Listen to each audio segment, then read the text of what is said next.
বিখ্যাত প্রেততত্ত্ববিদ নিপো কিরো একদিন নিজের বাড়িতে বৈঠকখানায় বসে কাগজপত্র দেখছিলেন। এমন সময় এক ভদ্রলোক তার সঙ্গে দেখা করতে এলেন। পরিচয় পর্বের মধ্য দিয়ে কিরো জানতে পারলেন যে ভদ্রলোক আমেরিকাবাসী এবং তার নাম হল হেনরি। শেয়ার বাজারে দালালি করে ভদ্রলোক প্রচুর টাকা আয় করেছেন। ভদ্রলোককে বেশ দুশ্চিন্তাগ্রস্ত মনে হল। কিরো আন্দাজ করলেন নিশ্চয়ই কোনো সমস্যায় পড়ে উনি তার কাছে এসেছেন, কিন্তু সমস্যাটা খুলে বলতে তিনি বেশ কুণ্ঠাবোধ করছেন। তাকে উৎসাহ দিয়ে কিরো বললেন, বলুন আপনার সমস্যাটা কি? আমি যে সমস্যায় পড়েছি এ কথা আপনাকে কে বলল? ভদ্রলোক অবাক হয়ে জিজ্ঞেস করলেন। আপনিই বলেন, মৃদু হেসে উত্তর দিলেন কিরো। আমি? ভদ্রলোক আরও বিস্মিত। হ্যাঁ, আপনি নিজে না বলুন, আপনার চোখ মুখের ভাব কিন্তু সে কথাই বলছে। তাহলে এতদিনে বোধহয় আমি ঠিক জায়গাতেই এসেছি। এবার বলুন আপনার সমস্যার কথা, ইতস্ত করবার কোনো কারণ নেই। কিরো ভদ্রলোককে উৎসাহিত করার চেষ্টা করলেন। আচ্ছা মিস্টার হ্যামন। কিরোর আসল নাম কাউন্ট লুই হ্যামন। কিরো হলো ছদ্মনাম। আপনি কি বিশ্বাস করেন যে বহুকাল আগে মৃত কোনো ব্যক্তির আত্মা প্রতিশোধ নেওয়ার জন্য তৎপর হয়ে উঠতে পারে? এ প্রশ্ন কেন করছেন? কারণ আছে। কিছুক্ষণ চুপ করে রইলেন ভদ্রলোক। বোধহয় যেসব কথাগুলো বলবেন সেগুলো গুছিয়ে নিলেন মনে মনে। তারপর সমস্ত দ্বিধাদ্বন্দ্ব ঝেড়ে ফেলে বললেন, আমি কেবল দালালি করে এ যাবৎ জীবন কাটাইনি, কিছুটা পড়াশোনাও করেছি। প্রাচীন ইতিহাস, বিশেষ করে প্রাচীন মিশরের ইতিহাস ছেলেবেলা থেকে আমার মনকে টেনেছে। মিশর সম্পর্কে কিছু দামি আর দুষ্প্রাপ্য পুঁথিপত্র আমার ব্যক্তিগত পাঠাগারে রয়েছে, কিন্তু শুধু বই পড়েই আমি তৃপ্ত হতে পারলাম না। স্বপ্নের দেশ মিশরকে চাক্ষুষ দেখবার জন্য আমি মিশরের পথে পাড়ি দিলাম। ভদ্রলোক থামলেন। মিশর ও তার প্রাচীন বিদ্যা সম্পর্কে আমার মনেও খুব কৌতূহল। আমিও মিশরে গিয়েছিলাম। কিরো বললেন, তাই নাকি? তাহলে তো ভালোই হলো। দেখুন তো এই জিনিসটা চিনতে পারেন কিনা। ভদ্রলোক পকেট থেকে একটা প্যাকেট বের করলেন। তারপর প্যাকেট খুলে বের করলেন একখানা মূল্যবান হিরে। আলোর স্পর্শে হিরেখানা জ্বলজ্বল করে উঠল। শুধু প্রেততত্ত্ব নয়, পুরাতত্ত্ব নিয়েও কিরো অনেক গবেষণা করেছেন। দেখেই তিনি বুঝতে পারলেন ওখানে মিশরীয় হিরে। মিশরের কোনো ফারাওয়ের মামির দেহের ব্যান্ডেজের বুকের কাছে হিরেখানা সিল হিসেবে লাগানো হয়েছিল। হিরেখানাকে কাটা হয়েছে এমনভাবে যে দেখলে মনে হয় ঠিক যেন একটা বাদুরের মুখ। হিরেখানার এরকম বিশেষ গড়ন দেখে কিরো বুঝতে পারলেন যে ওখানা ফারাও খুফুর বংশের কোনো নরপতির সমাধি থেকে সংগ্রহ করা হয়েছে। কেননা ওই বংশই, অর্থাৎ মিশরের চতুর্থ রাজবংশই সাদা বাদুরকে প্রতীক হিসেবে ব্যবহার করত। হেনরির দিকে তাকিয়ে কিরো বললেন, জিনিসটা কি তা আমি বুঝতে পেরেছি। এর তাৎপর্যও আমার অজানা নয়। এখন প্রশ্ন হলো জিনিসটা আপনার হাতে এলো কি করে? কিরোর প্রশ্নের উত্তর না দিয়ে উত্তেজিতভাবে হেনরি বলল, জানেন, এই অভিশপ্ত হিরেখানা আমাকে সর্বনাশের পথে নিয়ে যাচ্ছে। আমার স্ত্রী অপঘাতে মারা গিয়েছে, আমার প্রিয় বন্ধু আত্মহত্যা করেছে, আমার টাকা পয়সা সব তছনছ হয়ে যাচ্ছে। যে কাজেই হাত দিচ্ছি আসছে কেবল ব্যর্থতার অসাফল্য। আমাকেও হয়তো শেষ পর্যন্ত মান সম্মান বাঁচানোর জন্য আত্মহত্যা করতে হবে। উত্তেজিতভাবে এতগুলো কথা একসঙ্গে বলে হেনরি হাঁফাতে লাগলো। কি করে হিরেখানা আপনার হাতে এলো তা কিন্তু আপনি এখনো বলেননি। আপনি সব কথা খুলে বলুন, আমি সাধ্যমতো আপনাকে সাহায্য করার চেষ্টা করব। কিরোর কথায় কিছুটা স্বস্তি পেলেন হেনরি। আরও কিছুক্ষণ চুপ করে থেকে তিনি বললেন, আমার সব কথা আপনি বিশ্বাস করবেন কিনা জানি না, কিন্তু যা বলছি তার প্রতিটি সত্য কথা। অবিশ্বাস করব কেন? বলুন আপনার কাহিনী। আগেই বলেছি, কিছুদিন আগে আমি মিশরে গিয়েছিলাম। সেখানে গিয়ে আমি কেবল আলেকজান্দ্রিয়া আর কায়রোর বিলাসবহুল হোটেলে বসে দিন কাটাইনি। কর্নাক, ম্যাসফিস, থিবিস, পুষ্কর ইত্যাদি প্রাচীন শহরে ঘুরেছি মৃতের উপত্যকায়। ঘুরে ঘুরে অনেকগুলো পিরামিড আমি দেখেছি। এই সময় একদিন শুনলাম একটা পুরনো সমাধিভূমি নাকি খোঁড়া হচ্ছে। স্বাভাবিকভাবেই আমি খুব কৌতূহলী হয়ে উঠলাম। স্থানীয় লোকদের ধারণা সমাধিভূমির গোপনীয়তা এবং পবিত্রতা নষ্ট করার জন্যই ওই জার্মান পণ্ডিতের উপরে কবরের অভিশাপ নেমে এসেছে। ওই সমাধি এখন যে খনন করার চেষ্টা করবে তারই প্রেতাত্মার অভিশাপে অপঘাতে মৃত্যু হবে। ভগবানের দয়ায় আমার টাকার অভাব ছিল না। ঠিক করলাম জার্মান পণ্ডিতের অশেষ কাজটা আমিই শেষ করব। কবরের অভিশাপ জাতীয় কুসংস্কারে আমার কোনো বিশ্বাস ছিল না, কিন্তু কাজ শুরু করতে গিয়ে প্রথমেই মুশকিলে পড়লাম। মুশকিলটা হলো কুলি মজুর জোগাড় করা। স্থানীয় কোনো শ্রমজীবীরা সমাধিভূমি খননে রাজি হলো না। ওদের মনে এই ধারণাই বদ্ধমূল হয়েছিল যে খুঁড়বার চেষ্টা করলে ওরাও মারা যাবে। আমার স্বভাবটা হলো এই যে কাজে আমি একবার হাত দেই তা থেকে আর পিছিয়ে আসতে পারি না। কুলি মজুরদের ভয় দেখে আমার জিদটা যেন আরও বেড়ে গেল। অনেক টাকা খরচ করে অন্য জায়গা থেকে শ্রমিক এনে আমি আবার সমাধি খনন শুরু করলাম। বেশিরভাগ কাজ আগেই শেষ হয়ে গিয়েছিল, কাজেই আমাকে খুব বেশি খোরাখুরি করতে হলো না। কয়েকদিনের মধ্যেই আমরা সমাধি কক্ষের বন্ধ দরজার সামনে এসে পড়লাম। এই কক্ষের মধ্যেই রয়েছে প্রয়াত ফারাওয়ের মমি। এই দরজা খুলে একবার ভিতরে ঢুকতে হবে। এ পর্যন্ত কোনো দুর্ঘটনার মুখোমুখি হতে হয়নি আমাদের। কুলি মজুরদের মনোবলও রয়েছে অটুট। কিন্তু এই মনোবল অটুট রইল না যখন সমাধি কক্ষের দরজা খুলবার নির্দেশ দিলাম। কুলি মজুরিরা এবার পিছিয়ে গেল। শেষ পর্যন্ত প্রচুর পুরস্কারের লোভ দেখিয়ে 4-5 জন কুলিকে দরজা খুলবার কাজে লাগানো গেল। কিন্তু কথা দিতে হলো তাদের আমি সমাধি কক্ষের ভিতরে ঢুকতে বলতে পারবো না। দরজা ভাঙা হলেই তাদের কাজ শেষ হয়ে যাবে। দরজা খুলল। আমি একাই ঢুকলাম সমাধি কক্ষে। দরজায় যে লিপি ছিল তা দেখেই বুঝতে পেরেছিলাম যে এই কক্ষই হলো ফারাওয়ের চতুর্থ খুফুর শেষ বিশ্রামস্থল। মিশরীয় বিশ্বাস অনুসারে ওসাইরিসের দরবারের শেষ বিচারের পূর্ব পর্যন্ত প্রয়াত ফারাওকে এখানেই অপেক্ষা করতে হবে। স্বীকার করতে লজ্জা নেই, অন্ধকার সমাধিকক্ষে ঢুকে গাটা কেমন ছমছম করতে লাগলো। একবার মনে হলো এরকম দুঃসাহস না করলেই বোধহয় ভালো হতো। কিন্তু পরক্ষণে ভয়ের ভাবটা মন থেকে ঝেড়ে ফেললাম। আমি 20 শতকের মানুষ, এসব প্রাচীন অযৌক্তিক কুসংস্কারে বিশ্বাস করব কেন? সঙ্গে টর্চ ছিল। টর্চের আলো ফেলতে ফেলতে এগোলাম। বিশাল ঘরখানার মাঝামাঝি একটা উঁচু বেদি, তার উপর একটা সোনার কফিন। এই কফিনের মধ্যেই চিরনিদ্রায় শুয়ে আছে ফারাওয়ের চতুর্থ খুফু।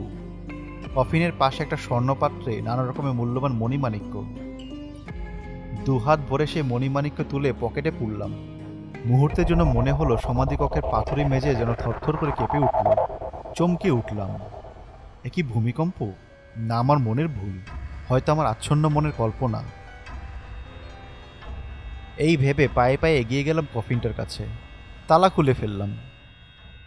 আমার চোখের সামনে সাদা আবরণে ঢাকা ফারাওয়ের চতুর্থ খুফুর মমি। মমির বুকের কাছে এই হিরেখানা সিলের মতো লাগানো। একটানে হিরেখানা খুলে ফেললাম।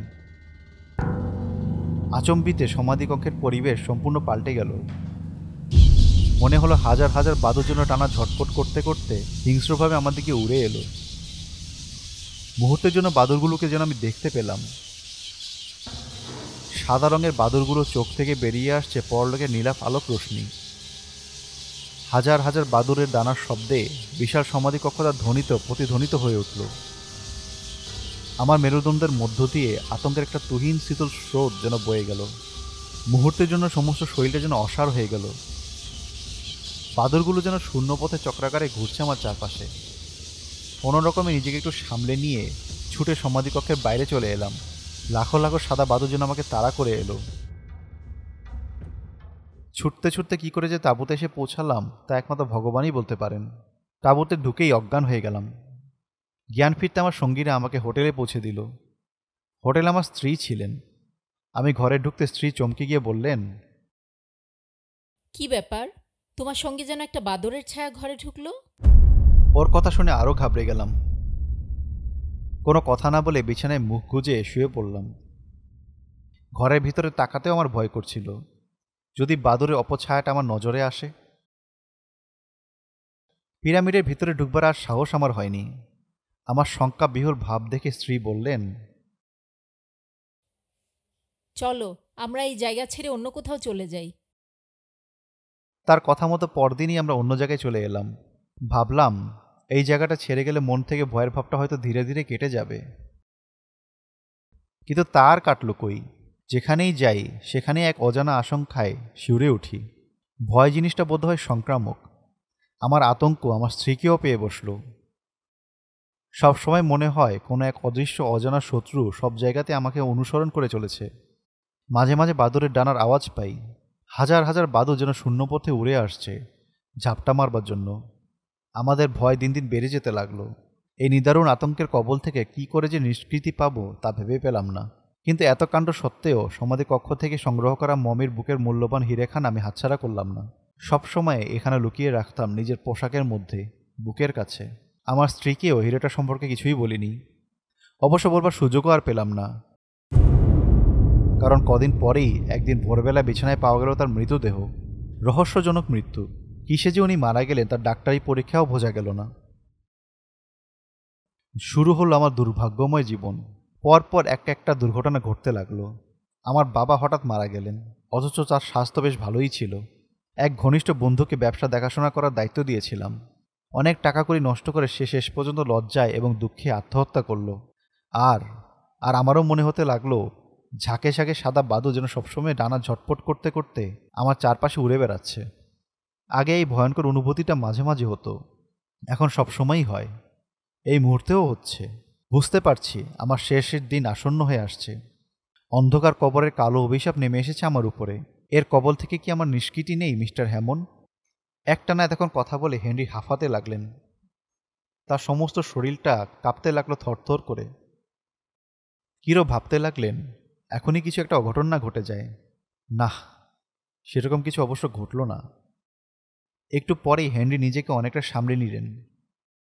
কিরোর টেবিলের উপরে হিরেখানা রেখে তিনি বললেন, এই অভিশপ্ত জিনিসটার আমি নিজের কাছে রাখতে চাই না। এটা আপনার কাছেই থাকুক। দেখুন এতে আপনার ভাগ্য পাল্টে যায় কিনা। বেশ তো, দেখুন হিরেখানা ত্যাগ করলে আপনার অবস্থার উন্নতি হয় কিনা। আরও কিছুক্ষণ কথাবার্তা বলে কিরো হেনরিকে আশ্বস্ত করবার চেষ্টা করলেন। বললেন, আমি একটু ভেবেচিন্তে দেখি আপনাকে দুর্ভাগ্যের রাহুগ্রাস থেকে উদ্ধার করবার কোনো পথ পাওয়া যায় কিনা। সম্পূর্ণ না হলেও অন্তত কিছুটা আশ্বস্ত হয়ে হেনরি তখনকার মতো বিদায় নিলেন।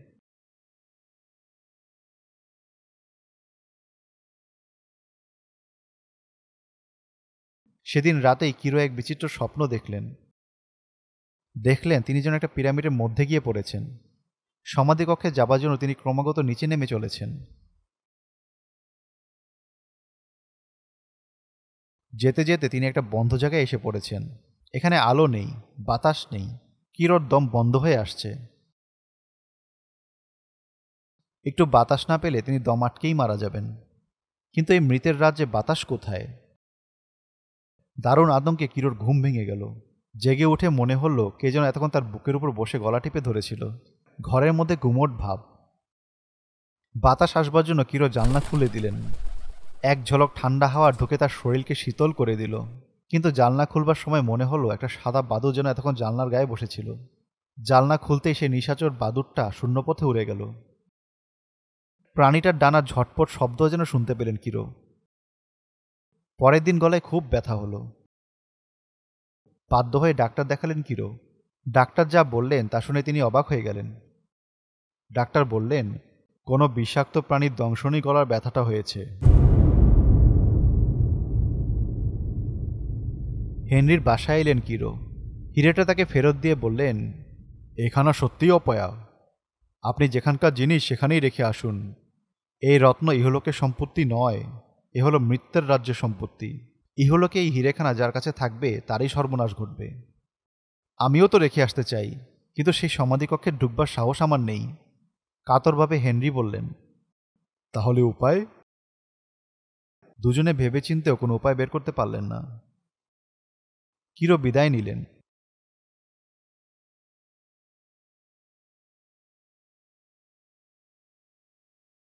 হেনরির সঙ্গে কিরোর আর দেখা হয়নি। তার খবর কিরো জানতে পারলেন কিছুদিন পরে। প্যারির এক অভিজাত হোটেলে একখানা কামরায় হেনরির মৃতদেহ পাওয়া গেল। মাত্র আগের দিন সন্ধেবেলায় তিনি এই হোটেলে উঠেছিলেন। মৃত্যুটা রহস্যজনক। কিভাবে মৃত্যু হয়েছে ডাক্তার তার ঠিক করে বলতে পারলেন না। ফরাসি পুলিশের তদন্তও সমানভাবেই নিষ্ফল হলো। অবশ্য একটা সূত্র পাওয়া গিয়েছিল, হেনরির পাশের কামরার বাসিন্দা নাকি তার ঘরে হাজার হাজার পাখির ডানার শব্দ শুনতে পেয়েছিলেন। কিন্তু এই ক্ষীণসূত্র ধরে মৃত্যুর রহস্যের কোনো সমাধান করা গেল না। কিরো খোঁজ নিয়ে জানলেন মৃতের জিনিসপত্রের সঙ্গে সে অপয়া হিরেখানা পাওয়া যায়নি। অভিশপ্ত হীরের কাহিনী এখানেই শেষ হলো না। কিরোর এক বন্ধু ছিলেন মিস্টার স্টেট। তিনিও প্রেতত্বের চর্চা করতেন। একদিন কিরোর কাছে এসে তিনি বললেন, একটা অদ্ভুত জিনিস পেয়েছি ভাই। কি জিনিস? কৌতূহলী কিরো জিজ্ঞেস করলেন। একখানা বাদুরমুখো হীরে। চমকে উঠলেন কিরো। জিজ্ঞেস করলেন, কোথায় পেলে? প্যারিতে গিয়েছিলাম। সেখানে যে হোটেলে উঠেছিলাম তার একজন ওয়েটার আমার কাছে হিরেখানা বিক্রি করেছে। কিরো আরও চমকে উঠলেন, বললেন, হিরেখানা সঙ্গে আছে? আছে, তোমাকে দেখাবার জন্যই নিয়ে এসেছি। দেখাও দেখি। হিরেখানা দেখেই কিরো চিনতে পারলেন, এ তো সেই অপয়া রত্নখানা। কি ব্যাপার, তোমার মুখখানা এমন ফ্যাকাশে হয়ে গেল কেন? মিস্টার হেনরির দুর্ভাগ্যের কাহিনী সবিস্তারে খুলে বলে কিরো অনুরোধ করলেন, এই অপয়া রত্নখানা তুমি ফারাওয়ের চতুর্থ খুফুর কবরেই রেখে এসো, আর তা যদি সম্ভব না হয় তবে এখানা নদীর জলে বিসর্জন দাও। তোমার এই হেনরি লোকটা ছিল এক নম্বরে বুদ্ধ আর নার্ভাস, তাই অমনি বেঘরে প্রাণ হারালো। আমি হচ্ছি একজন প্রেত তত্ত্ববিদ, অসব ভূত প্রেতের সঙ্গে বুঝবার ক্ষমতা আমার আছে, কিন্তু হিরেখানা রাখলে আজ হোক বা কাল হোক তোমার উপরে কবরে অভিশাপ নেমে আসবেই। চিন্তিতভাবে কিরো বললেন, তোমার ওই কবরের অভিশাপ আমার কোনোই ক্ষতি করতে পারবে না। মিশরীয় প্রেতদের আমি থোড়াই পরোয়া করি, কিন্তু কাজটা তুমি মোটেও ভালো করছো না, কিরো মন্তব্য করলেন। কদিন পরে মিস্টার স্টেট আবার এলেন কিরোর কাছে। হাসতে হাসতে বললেন, কই, তোমার মিশরীয় প্রেত তো আমার কোনো ক্ষতি করতে পারল না। আমি একটু শক্ত লোক, বুঝলে। মিশরের প্রেতপুরীর বাসিন্দারা বোধহয় আমাকেই ভয় পেয়েছে। কিন্তু সময় তো এখনো চলে যায়নি, কিরো মন্তব্য করলেন। মিশরীয় প্রেত বোধহয় আমার নাগাল পাবে না। আমি আমেরিকা যাচ্ছি, জানো বোধ হয় টাইটানিক নামে একখানা বিশাল জাহাজ কদিন বাদে আটলান্টিক মহাসাগরে পাড়ি দিচ্ছে। আমি সেই জাহাজে একজন যাত্রী। আরও কিছুক্ষণ কথাবার্তার পর মিস্টার স্টেট বিদায় নিলেন। কিরো কিন্তু তার সম্পর্কে চিন্তিত হয়ে রইলেন। হিরেখানা ত্যাগ না করলে মিস্টার স্টেটের উপরে কবরের অভিশাপ নেমে আসবে, এই সম্পর্কে কিরোর মনে কোনো সন্দেহই ছিল না। মিস্টার স্টেটের সঙ্গে কিরোর আর কোনোদিন দেখা হয়নি। কদিন পরেই টাইটানিক জাহাজ সমুদ্রযাত্রা করল। তারপর একটা সংবাদে সমস্ত জগৎ স্তম্ভিত হয়ে গেল। বিশাল টাইটানিক জাহাজ তার সমস্ত যাত্রী আর নাবিক সহ তলিয়ে গেছে উত্তাল আটলান্টিকের অতল তলে। অপায়া হিরেখানা সহ মিস্টার স্টেটের সলিল সমাধি হল। এমনি করেই নেমে এলো কবরের অভিশাপ। এ খবর পেয়ে কিরো মন্তব্য করলেন, বিধিলিপিকে কে খণ্ডাতে পারে?